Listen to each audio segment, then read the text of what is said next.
Parte uno. La escritura a mano está en la pared. Hace más de 2 milenios, durante el crepúsculo del imperio neobabilónico, una serie de extraños acontecimientos cambiaron el curso de la historia. El rey Belsasar celebró un banquete gigantesco e invitó a todos sus gobernantes subordinados a asistir. Daniel 5.1. Durante las festividades, Belsasar usó los vasos de oro y plata originalmente tomados del templo de Salomón por Nabucodonosor. Segunda de Crónicas 36.7 y Daniel 5.2. El rey, los gobernantes, las esposas y las concubinas bebieron de los vasos y alabaron a los dioses paganos de Babilonia.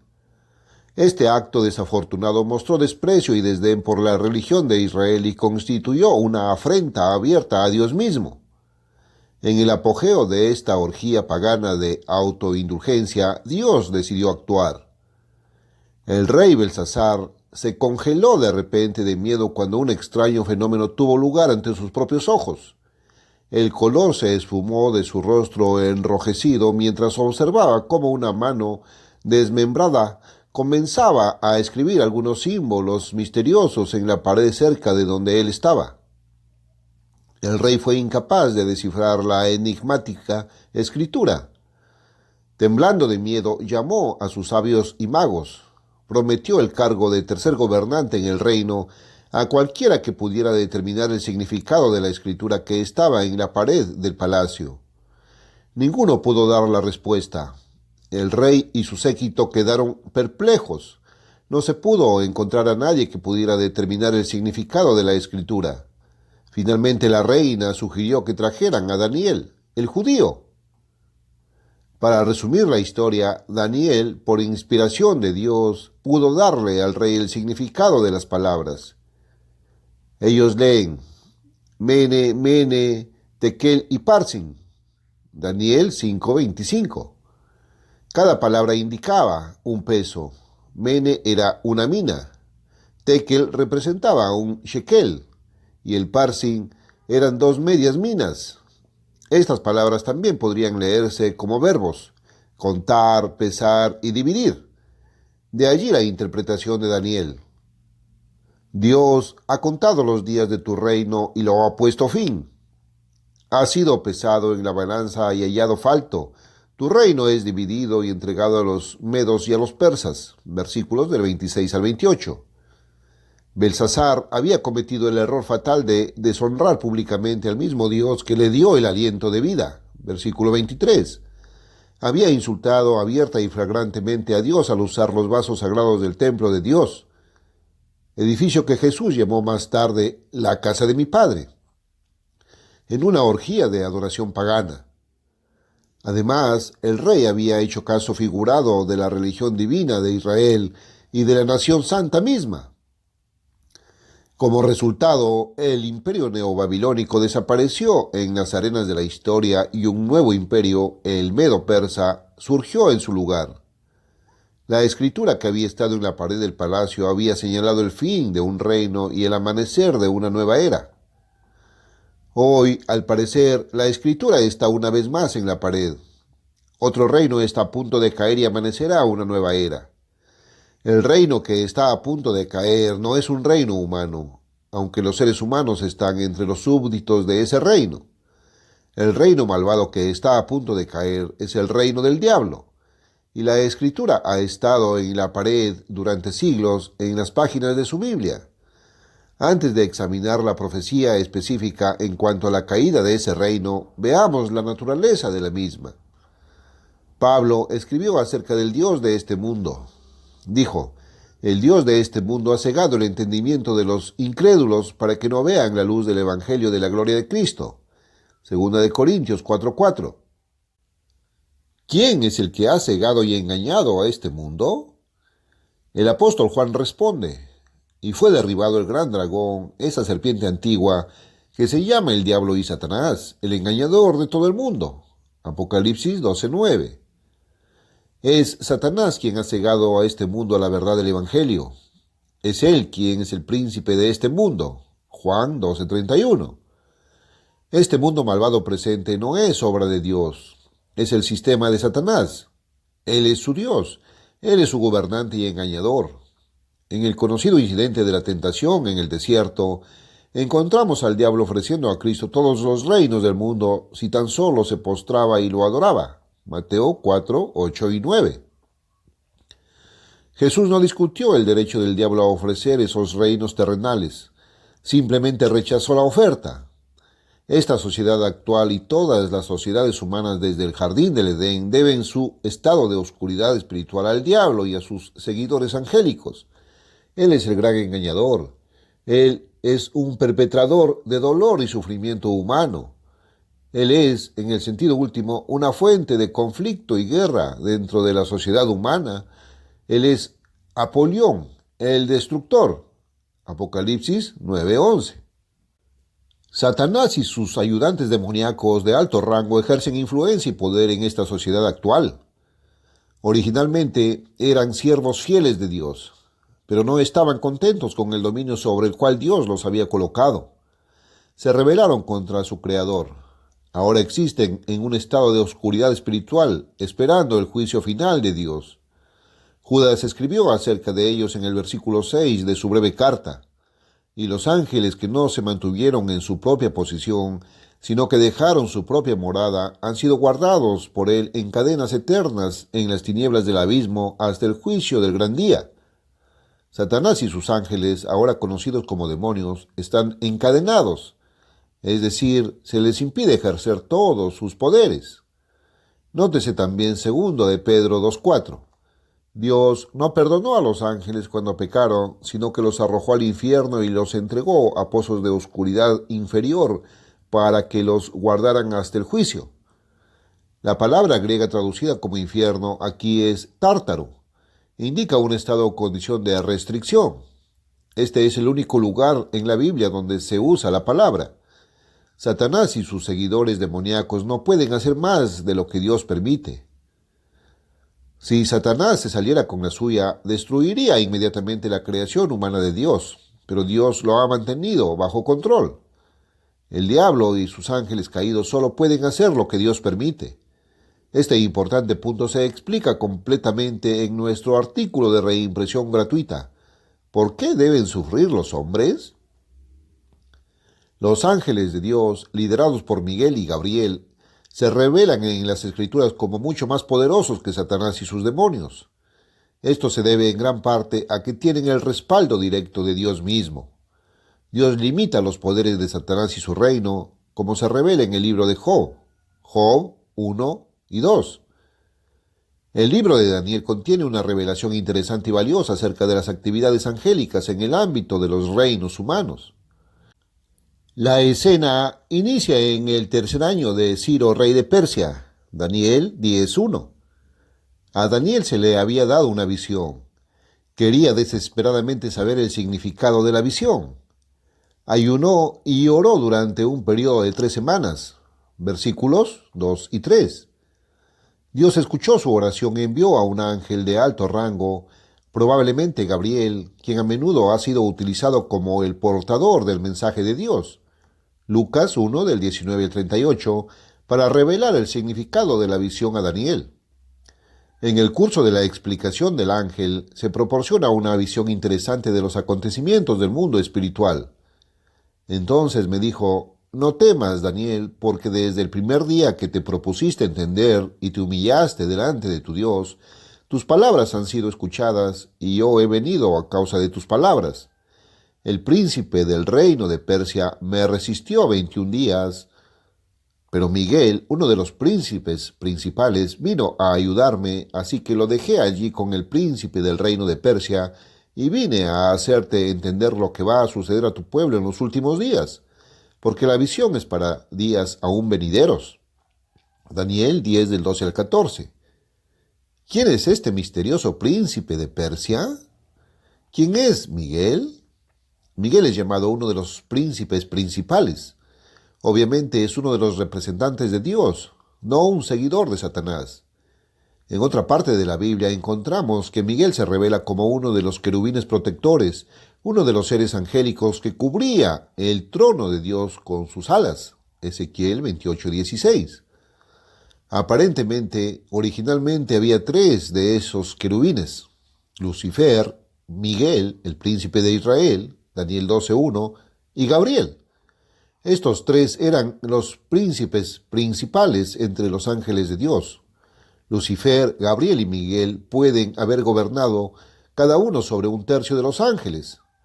Cuando Lucifer se rebeló y llegó a ser conocido como Satanás, el adversario, se llevó consigo a un tercio de los ángeles. Apocalipsis 12:4. Hay indicios de que los dos tercios restantes de la hueste angélica permanecieron leales a Dios y a Miguel y Gabriel. Es posible que Satanás mismo fuera el enigmático príncipe de Persia al que se hace referencia en Daniel 10. Satanás es el dios de este mundo y Persia era el reino mundial dominante en ese momento. Estos dos ángeles restantes con rango de querubín pueden haber sido simbolizados por los dos querubines de oro puro que cubrían el propiciatorio en el tabernáculo en el desierto. Éxodo 25, del 17 al 22. Lucifer fue destituido de su cargo como un querubín encubridor después de su rebelión preadámica. Lea nuestro folleto gratuito ¿Creó Dios al diablo? Explicará el origen de Satanás y su rebelión original. Si esta explicación de Daniel 10 es correcta, entonces vemos que hay ángeles de alto rango que siguen a Lucifer y a menudo influyen en las actividades de los gobernantes de los reinos de este mundo. ¿Es de extrañar que Dios llame a Satanás el príncipe de este mundo? Miguel, por otro lado, es el príncipe de Israel, Daniel 12:1. Él cuida de los intereses de Dios en términos de Israel. A medida que Dios lleva a cabo sus propósitos en el ámbito humano, Satanás, el Dios temporal de este mundo, junto con sus ángeles, se opone a él. Dios es infinitamente más poderoso que Satanás, y en el análisis final no hay competencia. Dios siempre triunfa. Sin embargo, hoy en día Satanás tiene sus representantes en todos los estratos de la sociedad humana. Él transmite su mensaje insidioso a los corazones y las mentes de millones de personas. Incluso el mundo de la religión está lleno de los ministros de Satanás. Pablo escribió a los Corintios: incluso Satanás se disfraza de ángel de luz. Así que no es extraño que sus siervos, ministros, también se disfracen de siervos de justicia. Segunda de Corintios 11, 14 y 15. Los ministros de Satanás a menudo parecen justos. La mayoría de las veces se apropiarán del nombre de Dios para impartir autoridad a su ministerio, pero en realidad son los siervos de Satanás. Tales ministros incluso en ocasiones han realizado milagros verdaderos, pero el poder de realizar estos milagros engañosos no se originó en Dios, sino en el diablo. A través de los siglos, los creyentes supersticiosos han sido engañados por prodigios mentirosos y milagros engañosos. Las vírgenes sangrantes y las visiones de los llamados santos, junto con otros extraños milagros, han engañado a una población crédula desde los comienzos de la historia humana. Pero Dios no ha estado involucrado en estas manifestaciones sin sentido del mundo espiritual. Han sido del diablo y de sus seguidores y ministros. Hoy en día, el interés por el mundo metafísico está en su punto más alto para este periodo de la historia.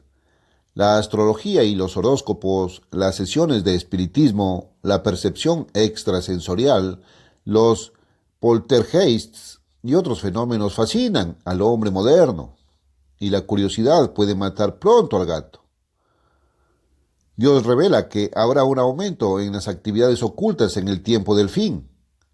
El escenario puede estar listo para una exhibición deslumbrante del poder satánico que hace milagros que hará tambalear la imaginación.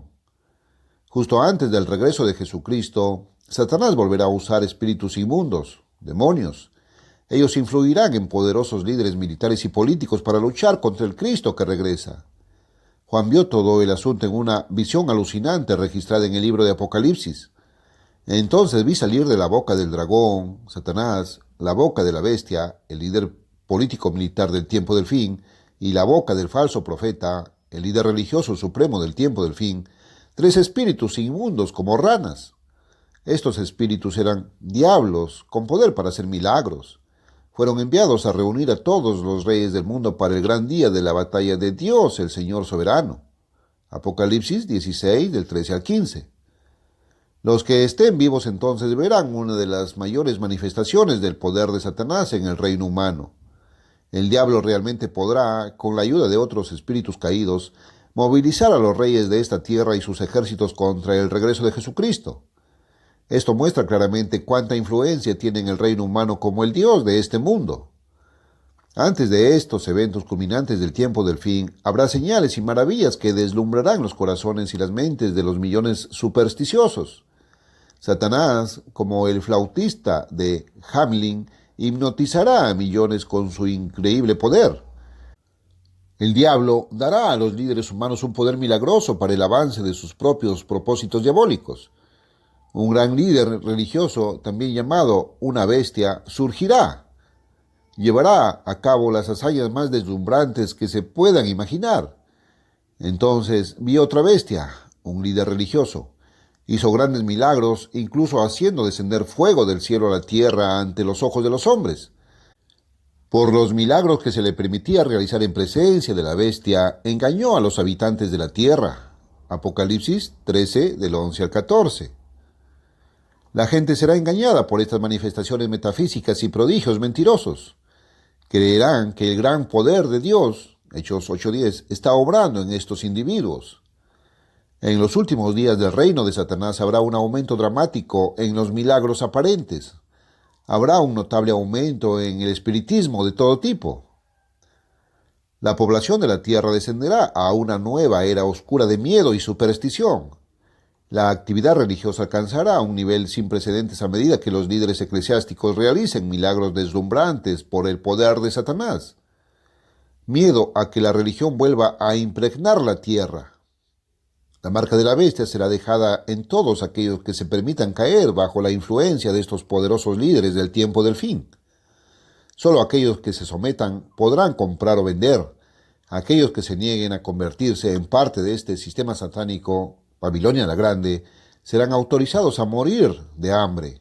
Apocalipsis 13, del 11 al 17. El verdadero pueblo de Dios será perseguido y en miles de casos martirizado.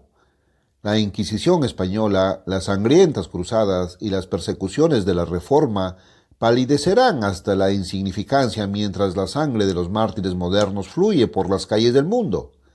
Miles morirán en purgas sangrientas y despiadadas. Apocalipsis 13:7, 16:6, 17:6 y 18:24. Hablando en sentido figurado, aquellos que han sido asesinados en nombre de la religión clamarán a Dios: «Oh Señor, soberano, santo y verdadero, ¿cuánto tiempo pasará antes de que juzgues y vengues nuestra sangre?» Apocalipsis 6:10. La respuesta es: descansad un poco más hasta que se complete el número de sus consiervos y de sus hermanos, que habían de ser muertos como ellos mismos lo habían sido. A lo largo de los siglos, los que han permanecido fieles a Dios, a Cristo y a el camino de la verdad, han sido martirizados sin piedad por aquellos que han creído que estaban prestando un servicio a Dios al hacerlo. Juan 16:2. Y la historia aún no ha visto el final de tan terribles martirios. Dios tendrá aún más elegidos para vengar, y la venganza vendrá. La Biblia habla de los días de venganza. Lucas 21:22. Este es un tiempo de cumplimiento profético para cumplir todo lo que está escrito. Ese momento está más cerca de lo que podrías haber creído. La profecía continúa. El fin del reino de Satanás y la manifestación del reino de Dios están cerca. Jesús habló de un tiempo en el que el príncipe de este mundo será echado fuera. Juan 12:31. Sin embargo, hoy en día, Satanás sigue estando en el poder. Los santos de Dios conocen su verdadera identidad y afiliación, pero aquellos que han sido engañados por Satanás, la gran mayoría de este mundo, no se dan cuenta a quién están sirviendo. Sabemos que somos de Dios y el mundo entero está en poder del maligno. 1 de Juan 5:19. Se acerca el tiempo en que el poder del diablo se disolverá. La escritura ahora está en la pared para el reino de Satanás y en consecuencia para los reinos de este mundo que él controla. Daniel escribió sobre el establecimiento del reino de Dios en esta tierra.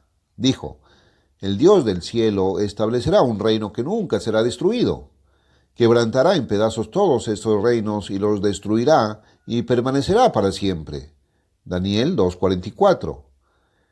El reino de Dios vendrá en poder, usurpará todos los reinos terrenales y establecerá una teocracia universal. Este acontecimiento trascendental representa el amanecer de una nueva era, no el fin del mundo como algunos han creído erróneamente. Satanás no tendrá parte en ese reino. Él y sus seguidores, humanos y angélicos por igual, serán desterrados de toda influencia y actividad durante el periodo llamado el milenio. Al comienzo del gobierno de Cristo en la tierra, Satanás será removido por la fuerza de su cargo. Entonces vi a un ángel que descendía del cielo con la llave del abismo en la mano y una gran cadena. Y tomó al dragón, la serpiente antigua, que es el diablo y Satanás, y lo ató por 1000 años, y lo echó en la fosa, y la cerró y la selló sobre él, para que no engañara más a las naciones, hasta que se cumplieran los 1000 años. Después de eso, es necesario que lo suelten por un poco de tiempo. Apocalipsis 20, del 1 al 3. La escritura ahora está en la pared para el reino de Satanás. Él y sus seguidores han sido pesados en la balanza y hallados faltos. Su reino le será arrebatado y se le dará a aquel que es el único que gobierna con justicia y equidad, Jesucristo. La paz estallará en todas partes. Pero antes de que ese reino pacífico se establezca en esta tierra, el mundo tiene que soportar un tiempo de angustia sin precedentes en la experiencia humana. Segunda parte. ¿Está el día del juicio final a la puerta? Cada vez es más difícil discernir la diferencia entre las declaraciones de los profetas seculares y las de la variedad religiosa que golpea la Biblia. Si nunca se hubiera escrito una Santa Biblia, todavía habría razón para alarmarse.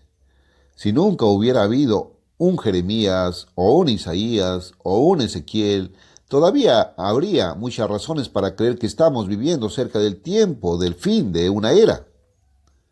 Durante siglos, profetas, evangelistas y una variedad de radicales religiosos han estado lanzando apasionadas jeremiadas sobre el fin del mundo. Cada desastre natural o no natural ha sido visto como una señal segura del fin. Debido a que se han hecho tantas predicciones descabelladas en el pasado, la gente se ha vuelto escéptica. Los profetas religiosos han gritado «lobo» una vez con demasiada frecuencia. Otros afirman que siempre ha habido guerras, hambrunas y pestes y que tales eventos que hacen temblar la tierra no son nada nuevo. Pero hoy toda una nueva escuela de profetas está levantando una voz colectiva de advertencia sobre una serie de áreas de preocupación en las que los problemas humanos parecen estar alcanzando una masa crítica. Ninguna crisis ha sido más evidente que la conmoción provocada por el embargo petrolero árabe y la crisis energética. Pero estos escalofriantes acontecimientos no deberían haber sido una sorpresa. Numerosas profecías seculares sobre la escasez de energía se pronunciaron hace años. En 1972, John F. O'Leary, exdirector de la Oficina de Minas de Estados Unidos, advirtió: podemos anticipar que antes del fin de siglo los suministros de energía se restringirán tanto que detendrán el desarrollo económico en todo el mundo. Hoy parece que el mensaje aún no ha calado. Desde el embargo petrolero árabe, la demanda total de energía ha galopado a un ritmo acelerado del 5% anual y se prevé que se duplique en otros 15 años. La mayoría de los estadounidenses y un gran número de sus congresistas actúan como si la nación todavía estuviera sentada sobre suministros ilimitados de petróleo y gas natural.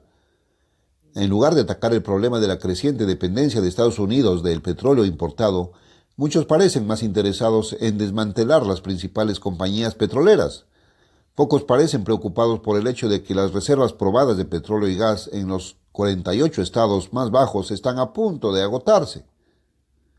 No hay problema. Con el tiempo la tecnología vendrá a nuestro rescate, claman los optimistas. Podemos desarrollar la energía nuclear, solar y de fusión. También tenemos reservas ilimitadas de carbón. Suena bien en teoría, pero no funciona así en la práctica. La gente ha sido demasiado optimista sobre las nuevas fuentes de energía durante años. Después de la Segunda Guerra Mundial, la energía nuclear fue anunciada como la ola del futuro energético.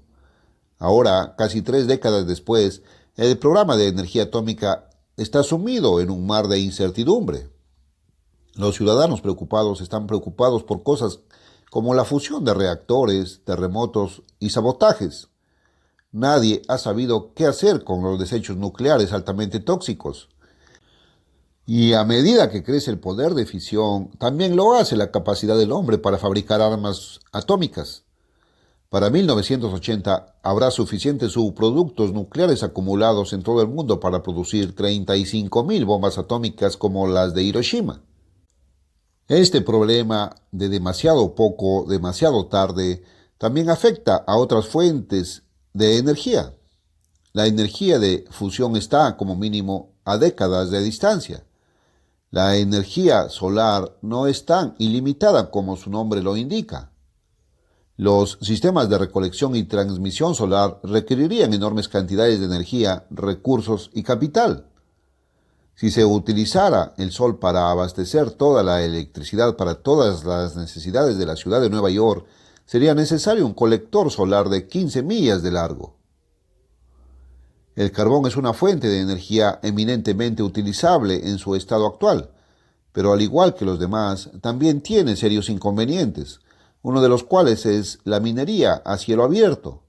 Si bien hay vastas reservas en el oeste de los Estados Unidos, los ilimitados suministros de agua y energía ya han frenado su desarrollo actual. ¿Y cómo una sociedad enganchada al petróleo y el gas natural se adapta finalmente a otras fuentes de energía? ¿Cuándo comienza Detroit a reequiparse para fabricar automóviles impulsados por vapor, eléctricos o metano? ¿Cuánto capital, energía, tiempo y recursos se necesitarán para reemplazar las centrales eléctricas alimentadas con petróleo? Tal vez por eso el representante Morris K. Udall advirtió: Estados Unidos ha estado en una borrachera de energía de 3 décadas y se vislumbra una resaca masiva. Lo mismo puede decirse del pródigo uso de los minerales en el mundo occidental durante el siglo XX. Al igual que la energía, los días de los minerales baratos y fácilmente recuperables están llegando rápidamente a su fin. Se prevé que las reservas de platino, uranio, estaño, plata y mercurio sean extremadamente escasas para finales de este siglo. Los suministros conocidos de otros minerales importantes como el cobre, el níquel y el aluminio podrían agotarse gravemente en el próximo siglo. Al analizar la situación, Lester R. Brown del Consejo de Desarrollo de Ultramar advirtió recientemente: Estados Unidos y el mundo están pasando de una era de relativa abundancia de recursos a una era de relativa escasez. El senador de California, John Downey, también se sintió conmovido a escribir: Estados Unidos y el mundo se están acercando al umbral de los límites exteriores del crecimiento en el uso de recursos finitos y la contaminación del planeta.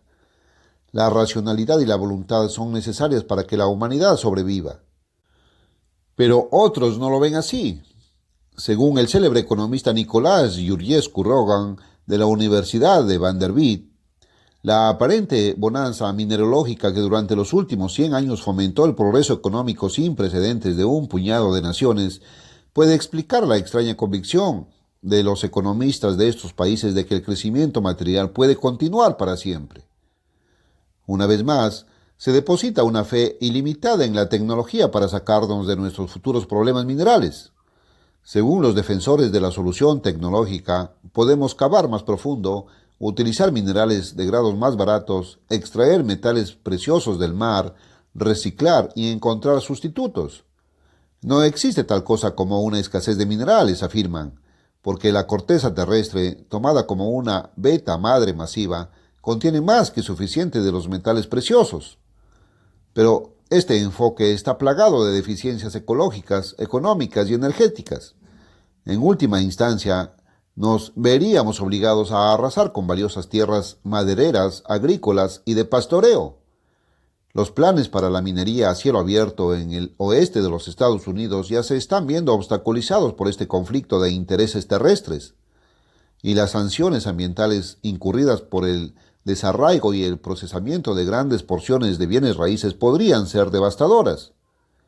La idea de que el hombre puede seguir extrayendo perpetuamente minerales de grados cada vez más pobres hasta que prácticamente los esté extrayendo de la roca común también es falaz. Los defensores de este enfoque olvidan que en la naturaleza, como en toda empresa humana, no hay almuerzo gratis. La minería progresiva de los minerales de menor calidad requiere en sí misma insumos masivos de recursos y energía. Eventualmente se llega a un punto en el que la cantidad de recursos comprometidos es mayor que la que se extrae. Tales emprendimientos no solo serán no rentables, sino también improductivos. Esta solución de excavar más y más profundo también se basa en la disponibilidad de energía barata y abundante. Como ya hemos visto, los suministros de energía estarán lejos de ser baratos y abundantes en el futuro. La misma limitación se aplica al reciclaje. Hasta cierto punto, el reciclaje puede ser rentable y productivo, pero el reciclaje produce sus propios desechos y no es práctico para minerales como la plata y el mercurio, que se dispersan ampliamente en pequeñas cantidades. La minería de los mares es prometedora a corto plazo para aumentar los suministros futuros de cobre, cobalto, manganeso y níquel. Estos minerales se han descubierto dispersos por el fondo del océano en forma de pequeños objetos redondos llamados nódulos. Pero los nódulos no son de ninguna manera una panacea metalúrgica. Solo pueden suministrar 4 minerales básicos y si las tasas de crecimiento actuales continúan durante algún tiempo, los nódulos de aguas profundas tendrían dificultades para satisfacer la demanda futura.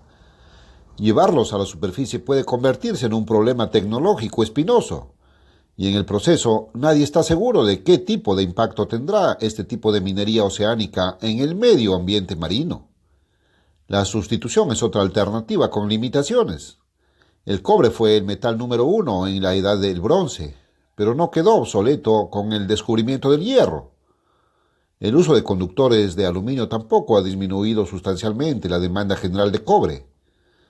Dada una demanda suficiente y continua, eventualmente los suministros tanto del mineral original como de su sustituto comenzarán a disminuir.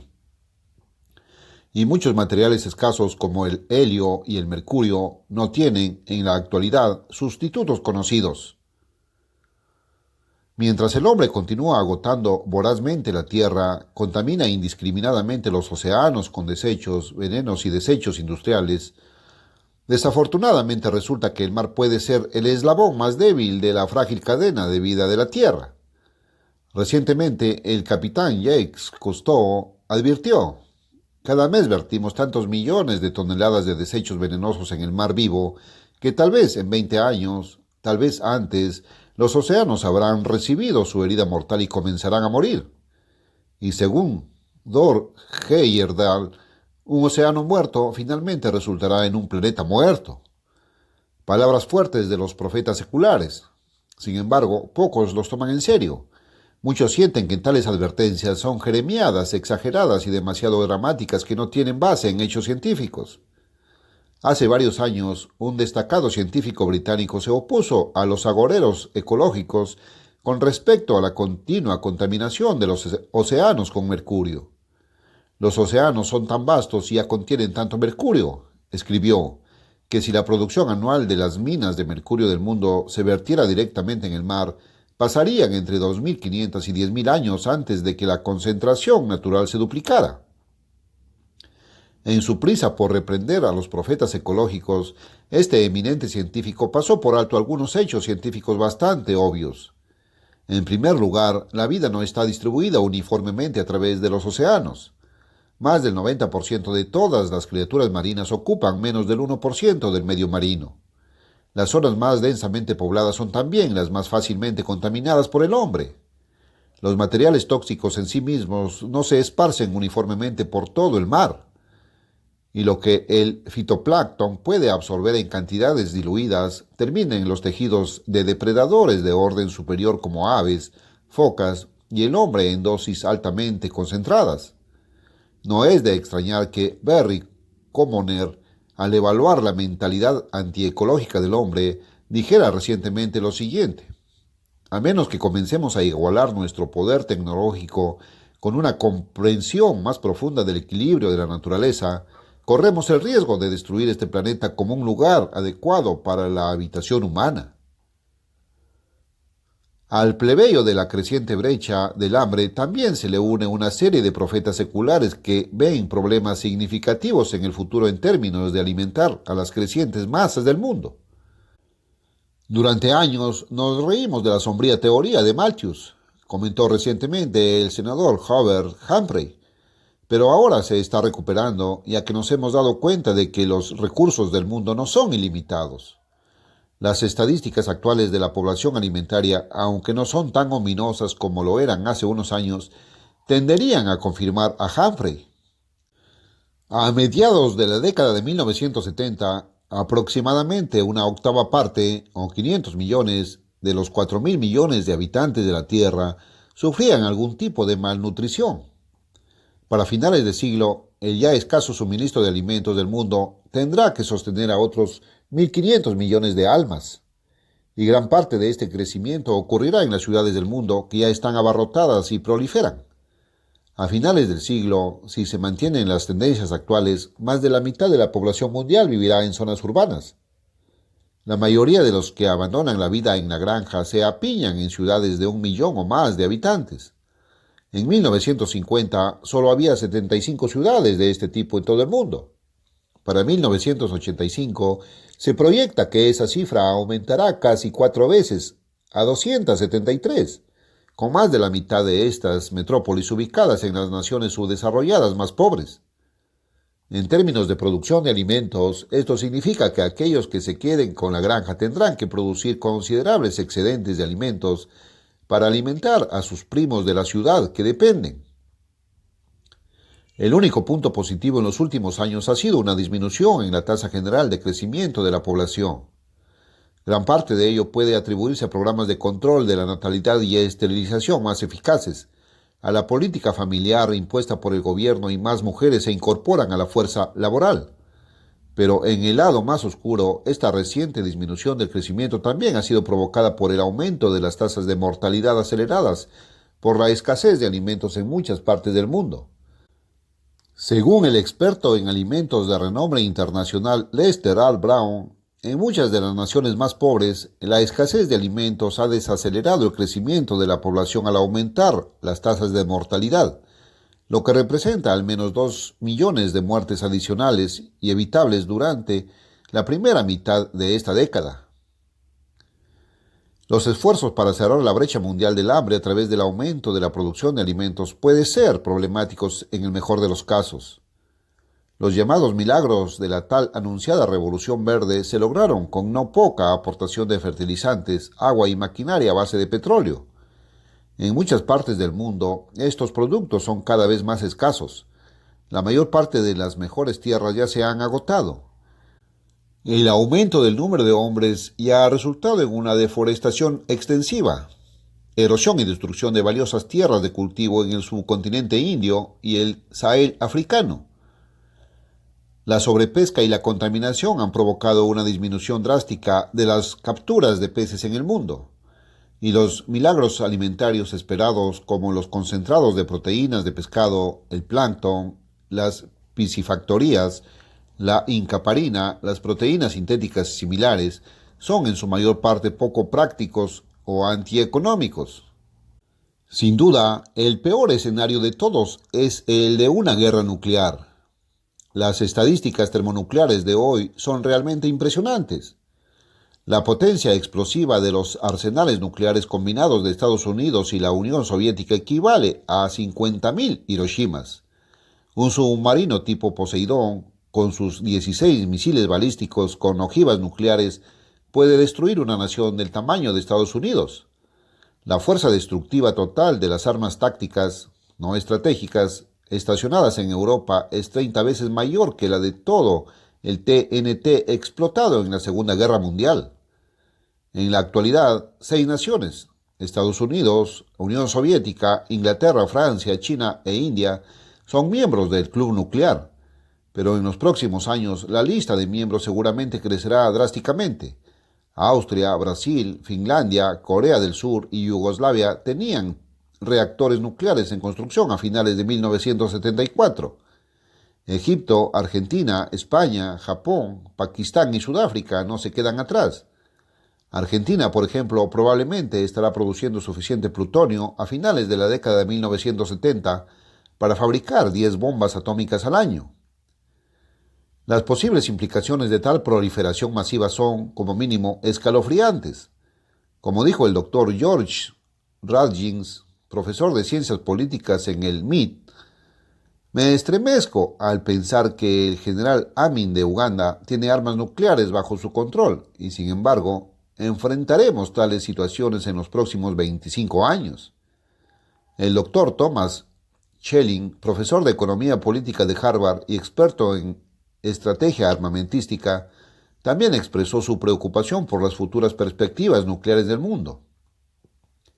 Es muy aterrador darse cuenta de que en 1999 un dispositivo con el poder de hacer estallar una comunidad del tamaño de Cambridge, por ejemplo, probablemente podría ser llevado a la espalda de cualquier persona fuerte.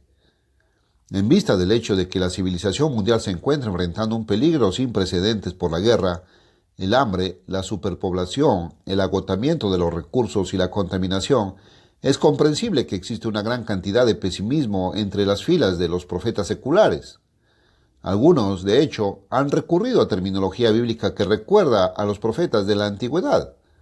El físico Bernard T. F., por ejemplo, recientemente se citó a él diciendo: el mundo está entrando en tiempos peligrosos, tal vez el periodo más peligroso de toda su historia.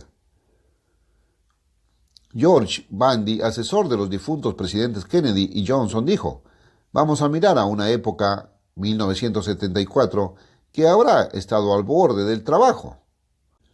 Y el ex senador William J. Fulbright dijo: a menos que se lleve la paz y la estabilidad al Medio Oriente, la humanidad será testigo de una nueva guerra, un nuevo boicot petrolero y posiblemente consecuencias que van desde otra gran depresión hasta el Armagedón mismo.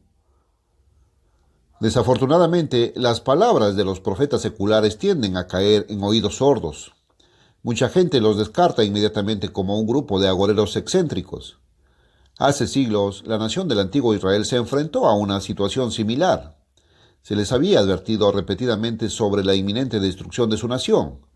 Numerosos profetas seculares, generalmente no citaban la Biblia, trataron en vano de despertar a la gente y a sus líderes de su estado egocéntrico de letargo espiritual.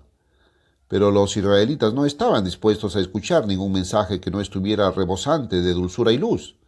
Según el profeta Isaías, querían oír cosas suaves. Isaías 30:10. Ni siquiera querían abrigar la posibilidad en sus mentes de que Isaías pudiera haber tenido razón. Así que continuaron con una actitud de hacer las cosas como de costumbre, pensando que sus propias instituciones y defensas los ayudarían a salir adelante. Versículo 16. Los antiguos israelitas, al igual que muchos otros pueblos a lo largo de la historia, estaban afligidos con su propia forma de mentalidad de magos. Según el profeta Jeremías, les gustaba pronunciar frases como: no nos vendrá mal alguno, ni veremos espada ni hambre. Jeremías 5:12. Y al igual que los pueblos británico y francés justo antes de las invasiones relámpago de Hitler, gritaban: paz, paz, donde no había paz. Jeremías 6:14. ¿Podemos hoy en día tomar en serio los profetas seculares de la década de 1970? ¿O permitiremos, como el antiguo Israel, dejarnos adormecer ante las crecientes crisis mundiales y nacionales? He aquí 3 agoreros a los que muy pocos escucharon. Aunque Jeremías es mejor recordado como una personalidad prominente en la Biblia, tuvo su impacto más revelador en la sociedad como el principal profeta secular de su época. En los últimos años del antiguo reino de Judá, el mensaje de Jeremías abarcó mucho más que conceptos puramente religiosos. Continuamente advirtió sobre la futura destrucción de su ciudad capital, ejércitos invasores, hambruna, epidemias de enfermedades, malas cosechas, condiciones sociales perturbadas, corrupción y fraude en el gobierno. Es obvio que un análisis tan penetrante de la condición nacional estaba destinado a poner los pelos de punta en las altas esferas. Jeremías rápidamente se encontró en desacuerdo con los funcionarios del gobierno que estaban ansiosos por decirle a la gente lo que estaba bien con Jerusalén. Como el mismo Jeremías describió este triste estado de cosas, una cosa espantosa y horrible ha sucedido en la tierra. Los profetas profetizan falsamente, en este caso proclamando que no habría más guerra ni hambre, y los sacerdotes gobiernan bajo su dirección. A mi gente le encanta que sea así. Pero Jeremías, con la vista puesta en el futuro, preguntó intencionalmente: ¿qué harás cuando llegue el fin? Jeremías 5, 30-31. Antes de que llegara el fin, los gobernantes de Jerusalén pensaron que podían eliminar el problema silenciado a Jeremías. En una ocasión tuvo que lidiar con una versión antigua de un encubrimiento de Watergate, cuando el rey descubrió una de sus cintas, en este caso un rollo, Jeremías 36, 20-23. Finalmente, los funcionarios exasperados permitieron que Jeremías se enfriara en un pozo de limo poco antes de que muchas de sus profecías se cumplieran. Jeremías 38:6. Winston Churchill causó no poco revuelo en la década de 1930 cuando trabajó incesantemente para alertar al pueblo británico sobre la creciente amenaza de la Alemania nazi y la clara posibilidad de otra gran guerra. En su mayor parte, sus advertencias fueron muy desagradables en una nación donde cualquier mención abierta de la guerra se consideraba antipatriótica. Churchill era considerado por muchos como un paria político y un paria. A mediados de la década de 1930 pidió un debate secreto sobre los méritos relativos de los armamentos británicos y alemanes. Su solicitud fue rechazada perentoriamente con el argumento de que causaría una alarma innecesaria. Cuando Neville Chamberlain regresó de Múnich agitando su infame documento de paz ante la tumultuosa aclamación del pueblo británico, Churchill fue uno de los pocos solitarios que alzó una voz de disidencia. Al describir su discurso en el debate subsiguiente en el Parlamento, Churchill recordó: recuerdo muy bien que cuando dije hemos sufrido una derrota total y sin paliativos, la tormenta que me recibió hizo necesarios hacer una pausa por un momento antes de reanudar. The Gathering Storm, página 291. A pesar de que la opinión pública y parlamentaria estaban decididamente en su contra, Churchill se mantuvo firme. Continuó advirtiendo a sus colegas: ellos, el pueblo británico, deben saber que hemos pasado por un hito terrible de nuestra historia, cuando todo el equilibrio de Europa se ha trastornado y que por el momento se han pronunciado las terribles palabras contra las democracias occidentales. Te pesan en la balanza y te encuentran falto. Y no supongas que este es el fin. Esto es solo el comienzo del ajuste de cuentas. Este es solo el primer sorbo, el primer anticipo de un corte amargo que se nos ofrecerá año tras año, a menos que, por una suprema recuperación de la salud moral y vigor marcial, nos levantemos de nuevo y tomemos nuestra posición por la libertad como en los viejos tiempos. Ibid, página 293. Como coronel del ejército francés en el periodo de entreguerras, de Gaulle se enfrentaba continuamente con los líderes militares y políticos por la lamentable falta de preparación militar francesa. A pesar de la oposición del alto mando francés, continuó presionando para el establecimiento de una fuerza móvil de tanques mecanizados. Pero desafortunadamente para Francia y el resto del mundo, muy pocas personas lo tomaron en serio. Para sus venerables y veteranos generales, escribió William L. Scherer, toda esta charla precipitada sobre una gran fuerza blindada autónoma que se abría paso a través de la infantería y la artillería era una tontería. Colapso de la Tercera República, página 156. El mariscal Pétain, irritado por las ideas radicales del coronel advenedizo, se pronunció enérgicamente contra el uso de fuerzas blindadas que en pocos años invadirían su país. En cuanto a los tanques, que algunos suponen que nos traerán un acortamiento de las guerras, su incapacidad es sorprendente. En 1936, a escasos 3 años de las primeras rondas de la Segunda Guerra Mundial, las mentes del alto mando francés seguían sumidas en el barro de Verdun y el Somme. Para ellos, las tácticas de guerra de trincheras de la Primera Guerra Mundial estaban a la orden del día. Todavía en 1937, los generales franceses seguían abogando por el uso de la caballería a caballo. Incluso después del bombardeo blindado alemán en Polonia de 1939, nadie se alarmó indebidamente a pesar de una nota de Gaulle sobre las lecciones de Polonia. Poco antes de la invasión de Francia, de Gaulle dio el paso sin precedentes de dirigir una advertencia de última hora a no menos de 90 destacadas figuras militares y políticas.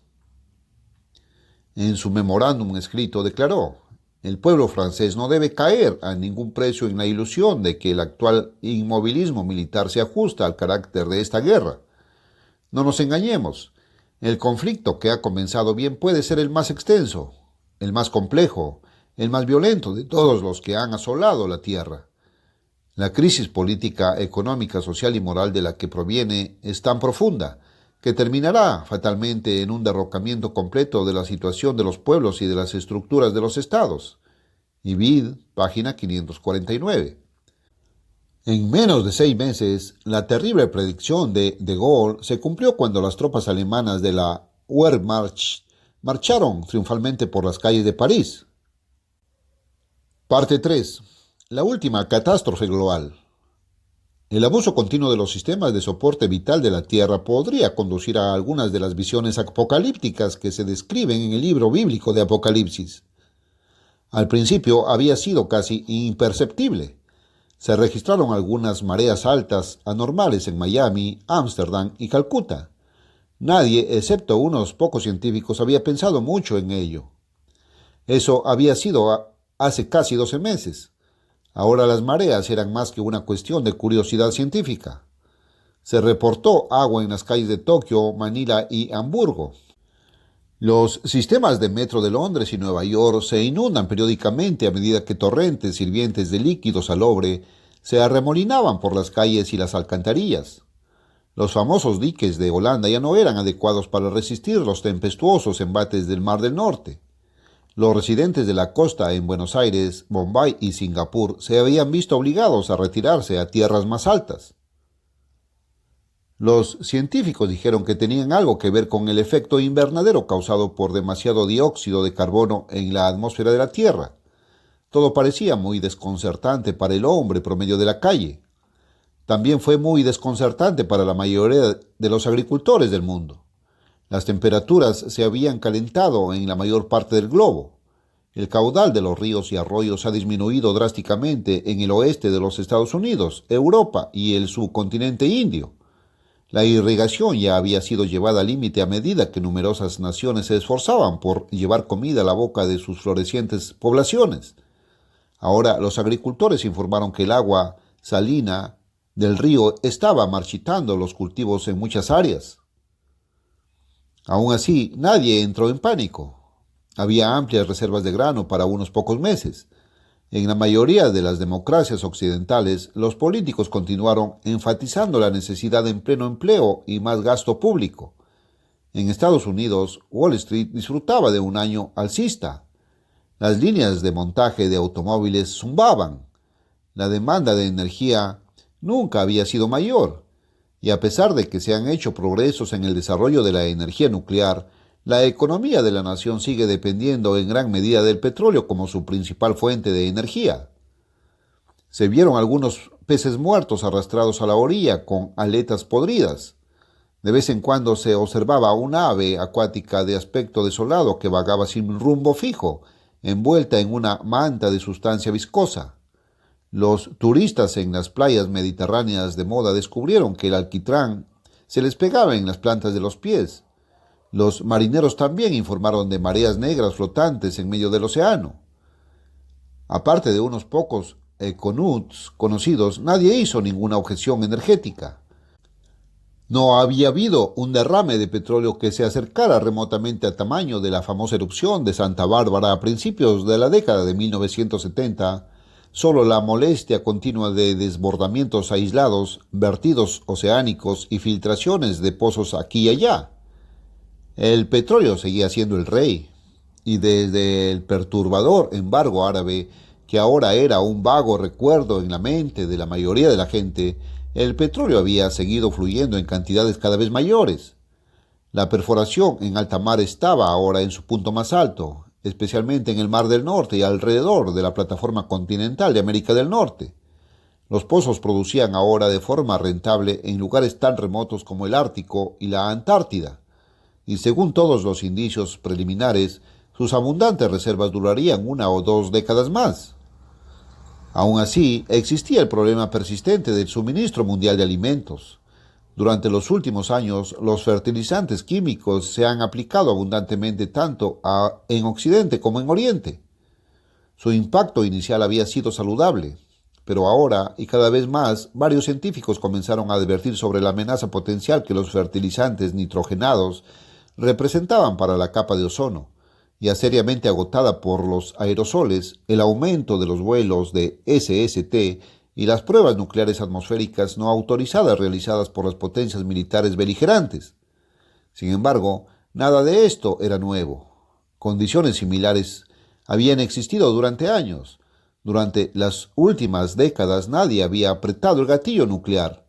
La teoría de Malthus sobre la alimentación y la población aún no había sido demostrada de manera concluyente, y el ecosistema seguía funcionando a pesar de la grave advertencia de algunos profetas de la fatalidad.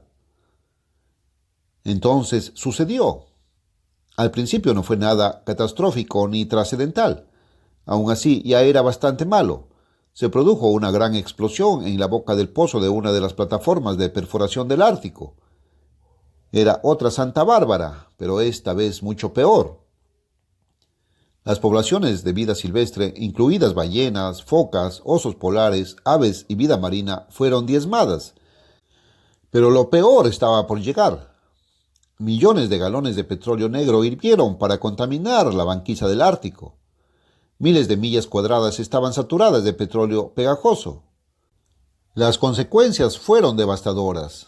La capa de hielo ya se había debilitado por la creciente cantidad de dióxido de carbono, fluorocarbonos y otros gases industriales que se habían inyectado a la atmósfera. El efecto invernadero resultante había desencadenado una notable tendencia de derretimiento en las regiones polares. Hasta ahora solo había progresado a ritmos moderados, pero el derrame de petróleo convirtió lo que había sido un goteo moderado en un torrente a gran escala. La pérdida masiva de hielo en el Ártico produjo un aumento dramático en el proceso de incubación global. Esto, a su vez, aceleró rápidamente la desintegración de los casquetes polares de Groenlandia y la Antártida. Los glaciares se transformaron repentinamente en ríos. Enormes trozos de hielo comenzaron a desprenderse y a caer en cascada hacia el mar. Las costas de la Tierra se llevaron la peor parte de este repentino cambio climático. Las mareas crecientes ya no eran una molestia, ahora eran letales. Las aguas embravecidas barrieron el este de Texas, Bangladesh, las tierras bajas de Europa Occidental e Indochina. Millones de personas fueron asesinadas o quedaron sin hogar. Valiosas tierras de cultivo fueron destruidas. La isla de Manhattan quedó sepultada bajo 50 pies de agua. También lo fueron ciudades como Hong Kong, Seattle y Sydney. La mayor parte del estado de Florida estaba inundado. Los Países Bajos habían dejado de existir. Sobre la tierra, angustia de las naciones, perplejas ante el rugido del mar y de las olas, los hombres desfalleciendo de miedo y de presentimiento de lo que viene sobre el mundo. Lucas 21, 25 y 26. Se puso en marcha una reacción en cadena de catástrofe. El aumento del peso del agua en los océanos ejerció una presión adicional sobre el manto terrestre. Nuevas fuerzas tectónicas sacudieron las zonas de ruptura propensas a terremotos en el Pacífico. Las mareas altas y la alta mar se vieron reforzadas por las mareas inducidas por los terremotos.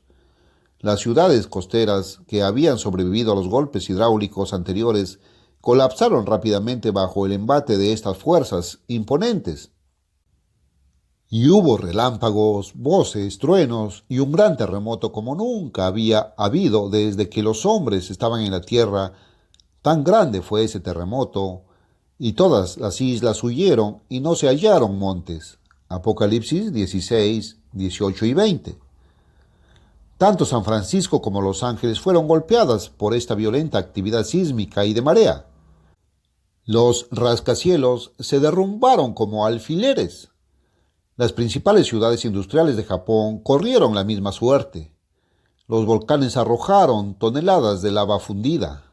Los cielos se ennegrecieron a medida que voluminosas nubes de ceniza volcánica se elevaban hacia arriba. Y he aquí que hubo un gran terremoto y el sol se volvió negro como silicio, la luna llena se volvió como sangre. Apocalipsis 6:12. Peor aún fue el efecto de la entrada en actividad sísmica en los pozos de petróleo en alta mar que salpicaban las costas de Europa, América del Norte, Asia y las regiones polares. Derrames similares a los de Santa Bárbara estallaron con mayor frecuencia. Los superpetroleros cargados de petróleo se rompieron, chocaron o encallaron en la tempestad. Los mares recibieron los intempestivos cargamentos de productos químicos mortíferos de los petroleros. Y la tercera parte del mar se convirtió en sangre. La tercera parte de los seres vivientes en el mar murió, y la tercera parte de las naves fueron destruidas. Apocalipsis 8:9. Era más de lo que los océanos, ya debilitados, podían soportar.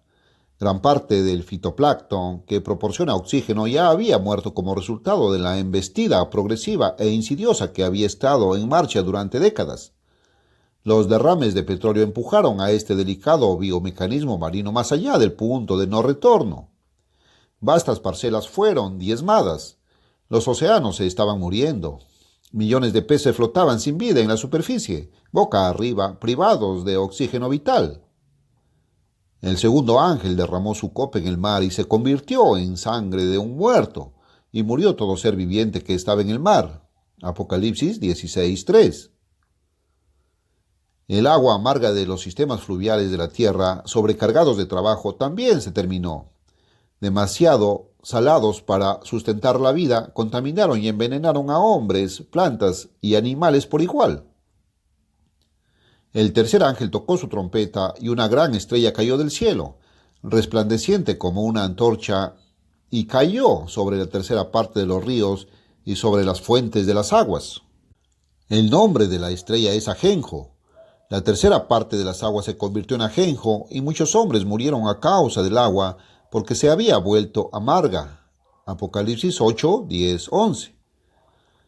Las naciones supervivientes, alarmadas por lo que estaba ocurriendo, se prepararon para luchar por los suministros restantes de recursos, energías y alimentos. Las armas nucleares fueron desenvainadas para la lucha decisiva final. Pero en este punto, la biosfera de la Tierra no estaba en condiciones de resistir ni siquiera una guerra nuclear limitada. Y no pasó mucho tiempo para que los supervivientes descubrieran este hecho. Las detonaciones termonucleares abrieron grandes agujeros en la ya agotada capa de ozono. Los hombres y los animales comenzaron a caer como moscas por el bombardeo intensificado de la radiación ultravioleta. La vida vegetal terrestre, que no había sido destruida por la lluvia radiactiva, se marchitó bajo los implacables rayos del sol. El cuarto ángel derramó su copa sobre el sol y se le permitió quemar a los hombres con fuego. Los hombres fueron abrasados por el calor feroz. Apocalipsis 16:8. El sistema de seguridad ecológico había llegado y se había ido. El ecosistema de la Tierra yacía herido de muerte y sus signos vitales fallaban rápidamente. La cuenta regresiva para la extinción de toda la vida estaba en marcha. Ahora era solo cuestión de tiempo. Lo que antecede no pretende ser de ninguna manera un pronóstico definitivo de futuros acontecimientos mundiales. Simplemente sirve para ilustrar lo que está dentro del ámbito de la posibilidad. Varios de los factores mencionados anteriormente ya son motivo de grave preocupación ecológica. En 1975 se emitieron numerosas advertencias sobre el agotamiento de la capa de ozono. Destacados científicos se han pronunciado sobre la posibilidad de derretir los casquetes polares y aumentar el nivel de los océanos debido al efecto invernadero provocado por el hombre. Se sabe que los derrames de petróleo son un peligro definitivo para la banquisa polar. El envenenamiento de los océanos, si continúa indefinidamente, podría ser catastrófico en última instancia, especialmente si se tiene en cuenta que alrededor del 90% de todos los organismos marinos viven en áreas que son más fácilmente contaminadas por el hombre. En vista del hecho de que no ha habido una disminución significativa en muchas de las actividades contaminantes y consuntivas del hombre, uno no puede evitar preguntarse si los eventos descritos anteriormente podrían algún día convertirse en una cruda realidad. Un tiempo en el que, como dijo Jesús, si aquellos días no hubieran sido acortados, ni un alma se salvaría con vida. Mateo 24:22, Moffat. Parte 4. Un tiempo de peligro sin precedentes. A nadie le gustan las malas noticias. Por naturaleza, la mayoría de nosotros tendemos a ser optimistas. Después de todo, tenemos buenas razones para estarlo. Hemos escuchado los estribillos de lobo, lobo, y el cielo se está cayendo demasiadas veces en el pasado. Cada generación tiene sus profetas de la fatalidad, sus propios Donnybrooks locales y de vez en cuando una o dos catástrofes. El hambre, la guerra, las plagas pestilentes y la destrucción del medio ambiente siempre han perseguido a la humanidad. Los imperios van y vienen, las naciones se levantan y caen, y de alguna manera a través de todo ello, la raza humana generalmente ha logrado ponerse de pie. Entonces, ¿quién puede decir que esta generación es diferente? El pueblo británico ha sostenido durante décadas que siempre habrá una Inglaterra y hasta ahora han tenido razón. ¿Tenemos alguna razón para no ser igual de optimistas acerca de la época particular de la historia en la que estamos viviendo? Si bien esta actitud a veces no deja de tener sus méritos, en el mundo de hoy deja mucho que desear. Tomemos, por ejemplo, el eterno problema de la guerra. En el pasado, las naciones lucharon en guerras que fueron limitadas tanto en alcance como en intensidad. Esto aseguró que los supervivientes pudieran vivir de nuevo para luchar otro día. Pero a partir del siglo XX, el concepto de guerra global total, que involucra a poblaciones civiles enteras y se libra simultáneamente en varios continentes diferentes, se convirtió en una realidad. Añádase a esto la pesadilla de la destrucción nuclear, los misiles balísticos que pueden atravesar continentes en segundos, las comunicaciones instantáneas con prácticamente cualquier punto del globo, y tendrá todos los ingredientes necesarios para el holocausto apocalíptico definitivo, nunca antes presente en la historia de la humanidad. Lo mismo ocurre con la hambruna y la superpoblación. Tradicionalmente, la escasez de alimentos era causada por fluctuaciones cíclicas en los patrones climáticos o episodios prolongados de guerra. Pero debido a una explosión demográfica sin precedentes en las últimas décadas, el potencial de hambruna está ahora integrado en la estructura de la sociedad mundial. Las variaciones cíclicas solo sirven para aflorar un problema que no deja de crecer. El potencial de escasez mundial de energía y recursos también es algo nuevo en esta época. En el pasado, las civilizaciones siempre podían utilizar una nueva frontera en el horizonte a la espera de la explotación. Ahora, la mayoría de las nuevas tierras vírgenes y las fuentes fáciles de energía y minerales se están agotando rápidamente. Además, las alianzas militares y políticas tradicionales que han sido responsables de cierta apariencia de orden en el Nuevo Mundo se encuentran ahora en un estado de desorden. Las naciones en desarrollo más pobres, que durante siglos vivieron bajo el paraguas de las potencias coloniales occidentales, ahora están comenzando a mostrar sus nuevos músculos políticos y económicos. Dictadores testarudos y potentados hambrientos de poder ahora están haciendo afirmaciones amenazantes sobre su parte justa de la riqueza mundial, que sienten que se les ha negado injustamente durante demasiado tiempo. Las instituciones religiosas y políticas existentes, erigidas para resolver muchos de estos problemas, o bien se encuentran esencialmente impotentes o, en algunos casos, como las Naciones Unidas, solo sirven para agravar la situación. Con esto en mente, se hace más fácil apreciar el significado relativo de algunas de las profecías bíblicas que tratan sobre el periodo comúnmente llamado el fin del mundo. El famoso discurso del Monte de los Olivos es un buen caso en este punto. Aquí Cristo no solo predijo la destrucción de Jerusalén, sino que habló de una serie de calamidades globales que anunciarían un punto de inflexión crucial en la historia de la humanidad. En los versículos 5 al 10 de Mateo 24, él describió el escenario habitual de guerras, hambrunas y persecuciones que parecen acompañar a la desintegración de las civilizaciones. Estos eventos podrían aplicarse a la caída de Jerusalén en el año 70 después de Cristo o la historia en general durante los últimos 2000 años. Pero en el versículo 21, Cristo amplió el alcance de su profecía, porque entonces habrá gran tribulación, cual no la ha habido desde el principio del mundo hasta ahora, ni la habrá jamás. A pesar de lo mala que fue la destrucción y el saqueo de Jerusalén en el primer siglo, no se puede comparar con algunas de las carnicerías masivas modernas que se han perpetrado bajo los nombres de nazismo, comunismo y fascismo. Tampoco las naciones del mundo han experimentado el regreso visible de Jesucristo con poder y gran gloria. Versículo 30. Así que Cristo obviamente estaba hablando de un tiempo tumultuoso todavía en el futuro que culminaría con su regreso para establecer el reino de Dios en esta tierra. El profeta Daniel llamó a este periodo un tiempo de angustia cual no ha habido desde que hubo nación hasta entonces. Daniel 12:1. Jeremías lo describió de la siguiente manera. ¡Ay! Ese día es tan grande que no hay otro igual. Jeremías 37. Sofonías señaló que era un día de ira, angustia, ruina y devastación, oscuridad y penumbra, de trompeta y grito de guerra. Sofonías 1, del 14 al 16. Unos 20 años después de la caída de Jerusalén, la visión apocalíptica del apóstol Juan en el libro de Apocalipsis también pintó un escenario bastante espeluznante de futuros acontecimientos mundiales. Muchas de las declaraciones de Juan concernientes a los 4 jinetes, de nuevo la antigua fórmula de guerra, hambruna, pestilencia y las plagas subsiguientes, tienden a corroborar los problemas que Cristo describió en la profecía del Monte de los Olivos.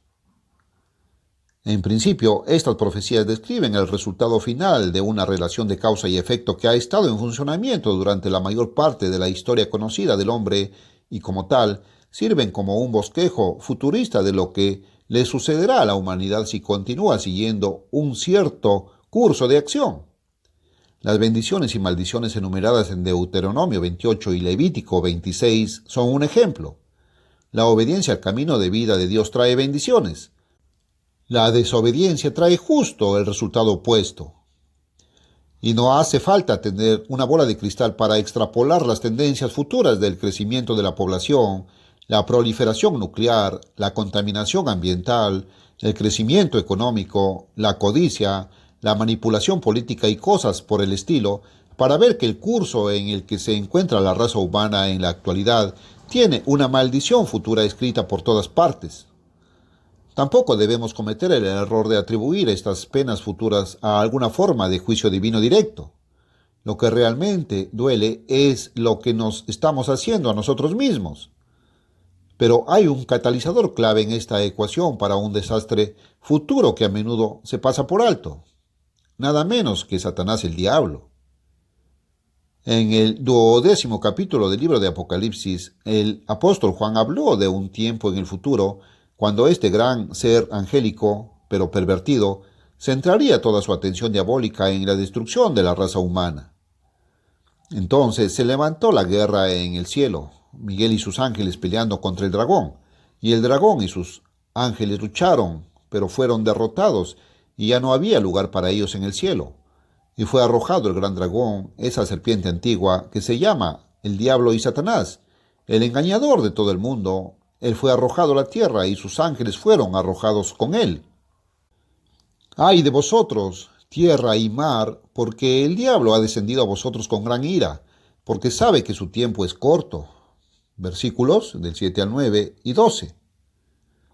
Al igual que un dictador con mano de hierro que siente amenazada su sede de poder, Satanás causará estragos sin cuartel tratando de defender su reclamo de dominio mundial. Véase Mateo 4:9. Durante este periodo, las condiciones llegarán a ser tan intolerables que Cristo mismo declaró que si los tiempos no eran acortados por su intervención activa en los asuntos mundiales, toda la humanidad finalmente perecería. Véase Mateo 24:22. Y sin embargo, si los hombres y las naciones estuvieran dispuestos a apartarse de las actividades autodestructivas que los han llevado por el camino de la prímula hacia la guerra, la superpoblación, la agitación política y el agotamiento de los recursos, gran parte de esta agonía futura podría evitarse. Ese es el tema central detrás del mensaje de las buenas nuevas del reino de Dios. Esa era de esperanza de Cristo para sus compatriotas cuando iba incansablemente de ciudad en ciudad en la Palestina del primer siglo. Su actitud fue expresada en Mateo 23, 37, 38, cuando se lamentó por el estado impenitente de Jerusalén. Jerusalén, Jerusalén, que matas a los profetas y apedreas a los que te son enviados. ¿Cuántas veces quise juntar a tus hijos como la gallina junta a sus polluelos debajo de las alas, y tú no quisiste? He aquí que tu casa está desamparada y desolada. Si esa nación se hubiera arrepentido colectivamente, podrían haber evitado el desastre que ocurrió en el año 70 después de Cristo. Este tipo de giro revolucionario no está fuera del ámbito de lo posible ni carece de precedentes históricos. La antigua ciudad de Sodoma podría haber escapado de un final prematuro si hubiera habido tan solo 10 hombres justos dentro de sus puertas. Génesis 18, 32 y 33.